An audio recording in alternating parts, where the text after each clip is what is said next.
How well do we truly know the people closest to us? The ones we share our hearts and secrets with. Helen Magjar believed she had this connection. She founded her life on love, loyalty, and family values. Yet, the very trust she held dear would lead her into a dark twist of fate. When Helen passed away at 67, she left behind not just memories, but revelations that would shake her family to its core. A staggering $78 million insurance policy, not for her daughter or husband, but for a name that shocked everyone, revealing a betrayal more profound than anyone could have imagined. Helen's silence masked a painful truth that wouldn't emerge until it was too late, demanding a story that needed to be told. Ultimately, one question lingers: why? Join me as we peel back the layers of this mystery. Welcome to Crime Mysteries. I want to thank all of you, especially my subscribers, for your support as we share both well-known and hidden true crime tales. Please remember to subscribe to our channel. Helen Magjar's life embodied resilience. Born into humble circumstances, she understood the significance of hard work and determination. Life didn't hand her anything easily. Every accomplishment was hard-fought.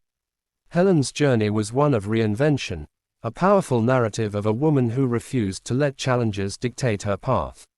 She married her first husband with dreams of building a family and a future filled with stability. But life can be unpredictable. When her husband died unexpectedly, Helen found herself a young widow, raising the daughter, Esther, with no clear direction. For years, Helen dedicated herself to providing for Esther. Her career in real estate took off, and with her sharp instincts, she garnered respect and financial stability. Despite her success, she stayed grounded, with love for her daughter central to her existence. Helen wanted to give Esther all she had missed growing up, offering her the best education and lavish experiences. Yet, love is a complex tapestry, and their relationship had its complications. Though Helen wanted to instill discipline and appreciation in Esther, her daughter often perceived her mother's intentions as controlling, creating a fragile connection that Helen yearned to strengthen. As time went on, Helen began to crave companionship. Enter Edward Wright, a charming man 13 years younger than her. With his vibrant energy, Edward seemed to fill a void Helen had felt for years, offering her a sense of vitality and a partner to share her successes. Their relationship raised eyebrows. Helen, a strong and independent woman, was seen as the steady anchor, while Edward had a troubled past. Yet, Helen dismissed public opinion, believing in Edward's sincerity. Still, lingering doubts about his intentions occasionally crept in, overshadowed by her desire to embrace love once again. However, the dynamics in her life hadn't improved with Edward's entry. Her relationship with Esther strained under the weight of unspoken grievances. Now an adult, Esther desired attention yet struggled to reciprocate the love her mother offered. Helen's efforts were often met with indifference, leaving her feeling unappreciated. Even with the ongoing tension, Helen's love for Esther remained unwavering. She held on to hope that their bond could be mended over time. The cracks in Helen's world appeared subtly at first. Edward's charm began to fade, and Esther's behavior left Helen feeling increasingly sidelined. Nevertheless, Helen, ever the optimist, clung to the belief that things would improve. She had triumphed before, and she believed she could do it again. Despite the creeping doubts, her love for her family remained steadfast. She worked tirelessly to maintain harmony, unaware that sometimes, even the strongest bonds can fray beyond repair. Then came a betrayal Helen never anticipated. It began with seemingly innocent moments, lingering glances, shared laughter that lasted a beat too long, and a closeness that blurred the lines of trust. Edward and Esther's connection wasn't marked by grand gestures. Instead, it crept in, hidden beneath the surface of their family dynamic. Edward's charisma, which had first drawn Helen to him, became a tool that shifted focus from her to Esther. Esther, craving attention and validation, started to find solace in Edward's charm. Their early interactions felt harmless, a natural extension of the family Helen worked so hard to nurture. But as their relationship deepened, it morphed into something darker. Esther believed she was filling a void in her life, convinced that Edward saw her in a way her mother failed to. Their secret meetings ignited a thrill, a stark contrast to the perceived constraints of Helen's love. As time passed, small moments of betrayal became harder to conceal. Helen, perceptive and sharp, could sense the shift. Edward, once reassuringly close, grew distant, and Esther exhibited an unfamiliar defiance. It wasn't a single moment that revealed the truth to Helen. It was a gradual accumulation of signs, conversations that halted when she entered, unspoken tensions that settled around them. These clues began to form a picture Helen couldn't overlook. When she finally unveiled the truth, it felt like a quiet storm crashing over her. Heartbroken, not just by Edward's betrayal but devastated by Esther's role in it, Helen chose silence over confrontation. Perhaps she feared that acknowledging the truth would splinter her further, or maybe she simply wanted to shield herself from additional pain. Instead, she devised a plan that no one anticipated. Without a word to anyone, she met with her attorney to revise her life insurance policy. The $78 million that had been intended for Edward would now go to Maldeine Joseph, her trusted maid and confidant of over 30 years. Maldeine was more than an employee. She had been a steadfast presence through all of Helen's trials and triumphs. Helen recognized in Maldeine the only person who truly understood her and respected her secrets. Determined not to let betrayal define her, Helen entrusted her legacy to someone she knew would honor her wishes. Although she remained silent, this decision was her way of regaining control in a tumultuous world. As her health began to decline, Helen continued to carry the weight of her choices alone. Her decline was slow and mysterious, leaving everyone around her unaware of the deeper currents at play. In her final days, Helen reflected on the echoes of her life, the love she had given, the trust she had extended, and the haunting silence that threatened to engulf her. Her strength continued to shine through, even as she navigated the fallout of betrayal.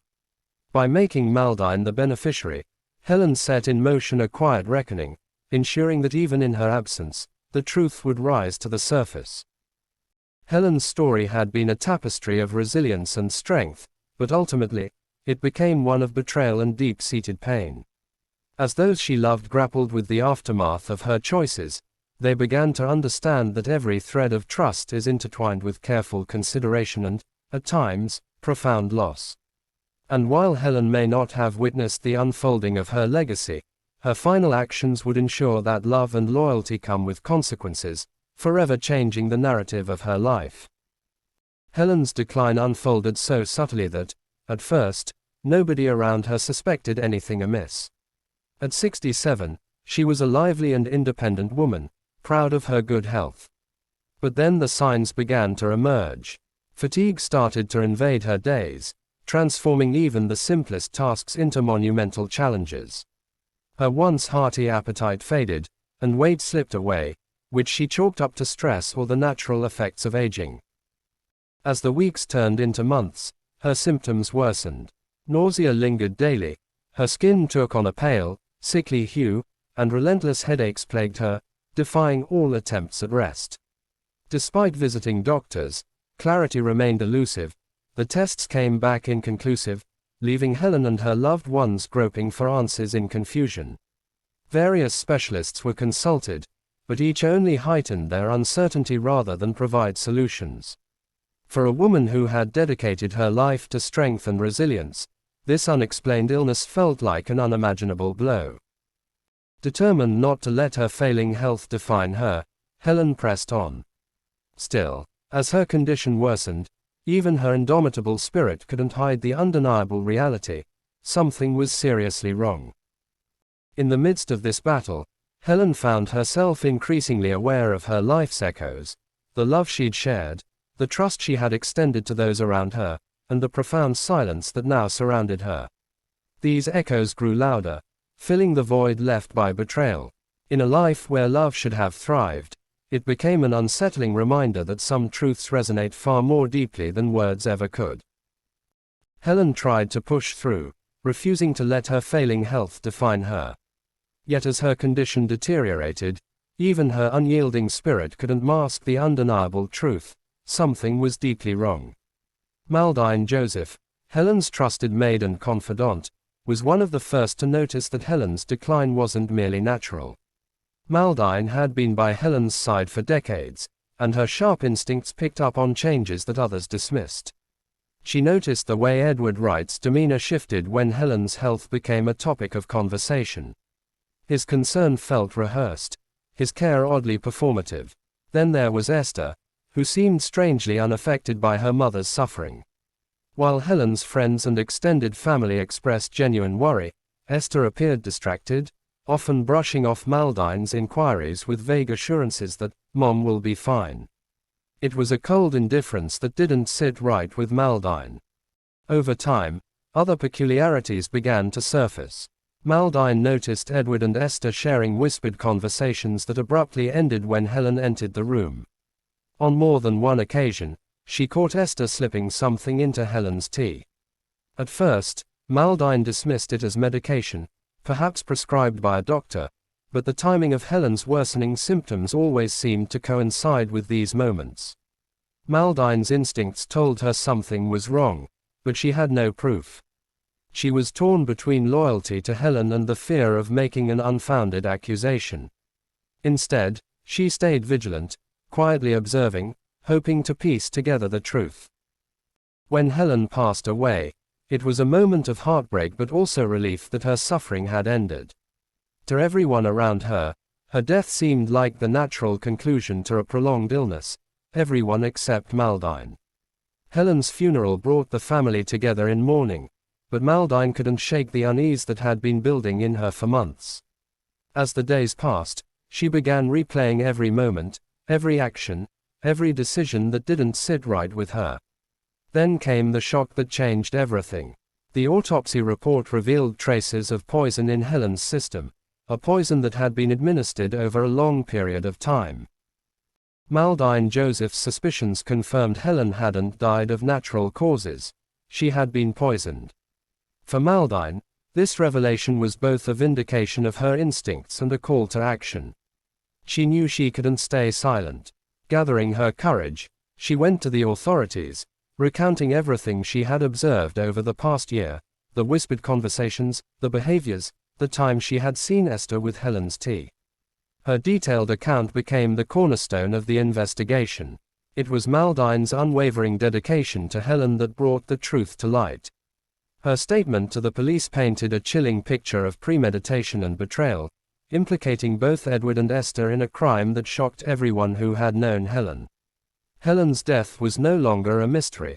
It was a calculated act carried out by the very people she had loved and trusted, and thanks to Maldeine's courage, justice was finally within reach. As Helen Magjar was laid to rest, her husband, Edward Wright, appeared to grieve, but behind the facade of mourning, his actions betrayed a different priority.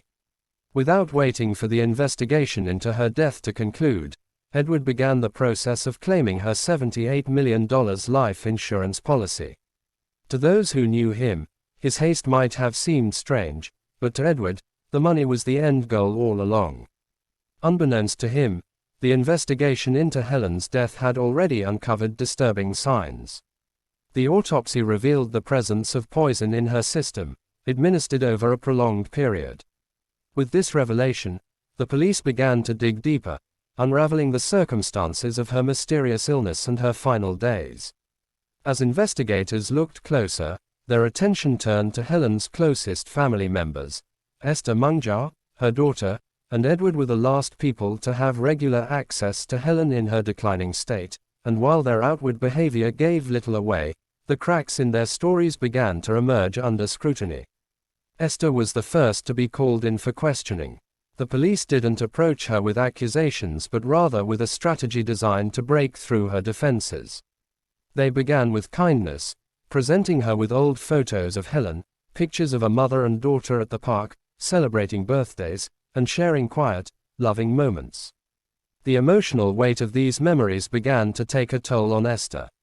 At first, she tried to maintain composure, insisting she had done nothing wrong, but as the police pressed her, her resolve began to crumble.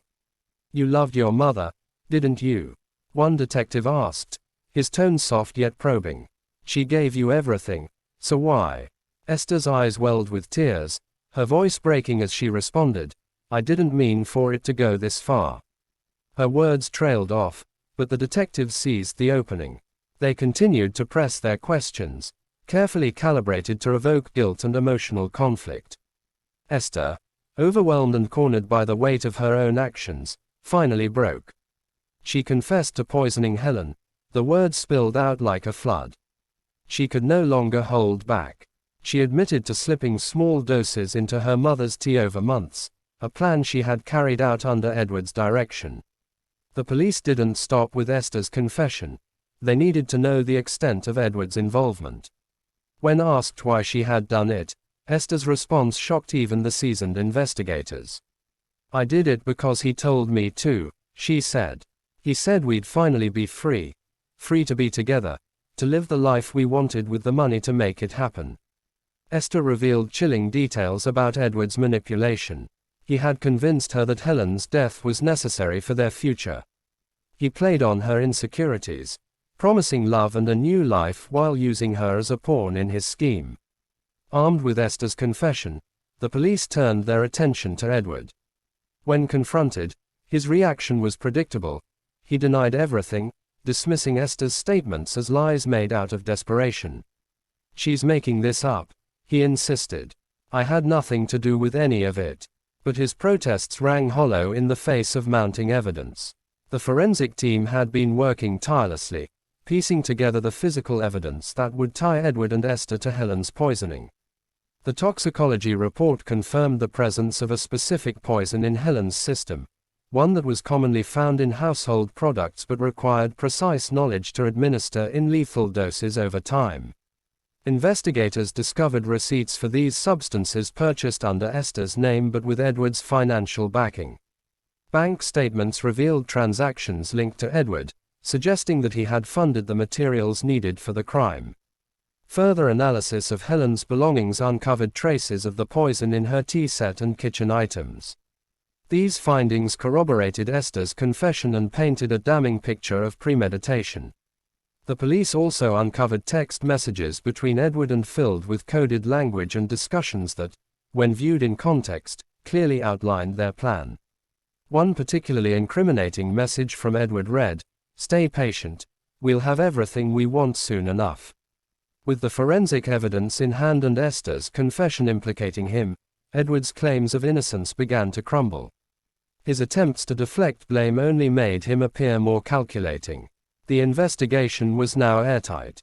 The combined weight of Esther's emotional confession, the forensic evidence, and Edward's suspicious financial transactions left no room for doubt. The detectives had pieced together a chilling narrative. A man who married for security manipulated a vulnerable young woman and orchestrated the slow, calculated death of a wife who had trusted him. As the case moved toward trial, Edward and Esther's betrayals were laid bare for all to see. Helen's life had ended in pain, but her death set in motion the uncovering of a truth that would ensure justice was served. The investigation revealed more than just a crime. It exposed the darkest depths of greed, manipulation, and betrayal. Helen Magjar's legacy would not be defined by the people who tried to destroy her, but by the truth that finally brought them down. The trial of Edward Wright and Esther Magjar began. This was more than a criminal case. It was a story of betrayal, greed, and the quiet strength of a woman whose love and trust had been repaid with unthinkable acts.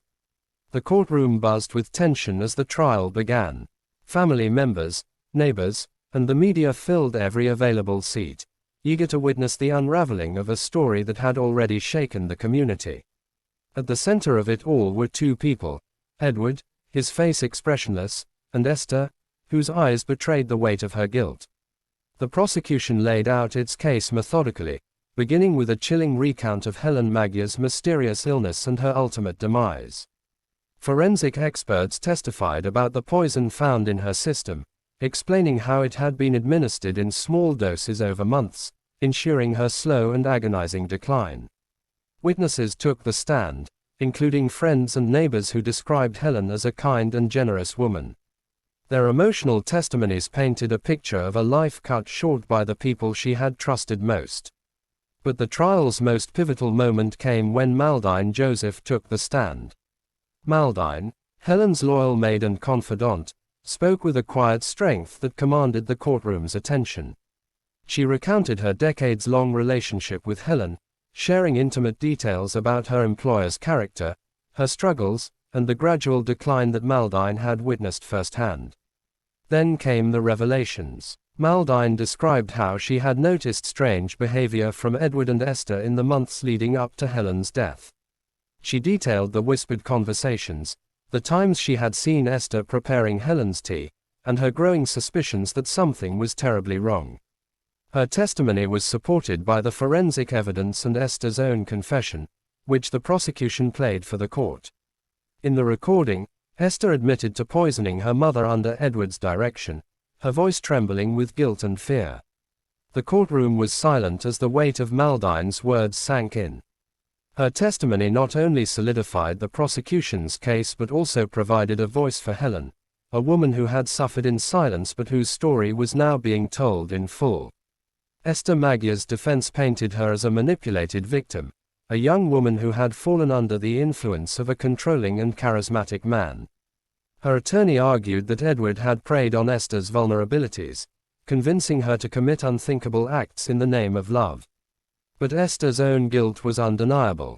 She wept openly throughout the trial, her remorse evident in every expression, every word. When the prosecution questioned her, she admitted to her actions, though she placed much of the blame on Edward. "I didn't want to do it," she said through tears. "I thought he loved me. I thought this was the only way." The jury deliberated for hours before returning with a verdict. Esther was found guilty of second-degree murder, with the court acknowledging her manipulated role in the crime. She was sentenced to life imprisonment with the possibility of parole after 25 years. Her reaction was a mix of relief and despair. While she had avoided the harshest penalty, the reality of spending decades behind bars was a crushing blow. Her guilt and regret were palpable, and as she was led out of the courtroom, she whispered an apology to no one in particular, a small, broken plea for forgiveness that would likely never come. Edward Wright, on the other hand, showed no such remorse.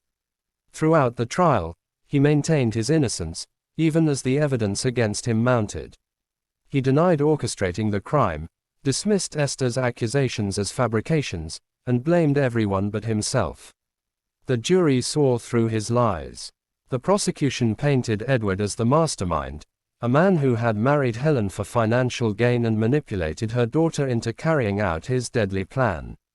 When the verdict was read, guilty of first-degree murder, Edward barely flinched. The judge, in delivering the sentence, spared no words in condemning his actions. "You betrayed the trust of a woman who gave you everything," the judge said.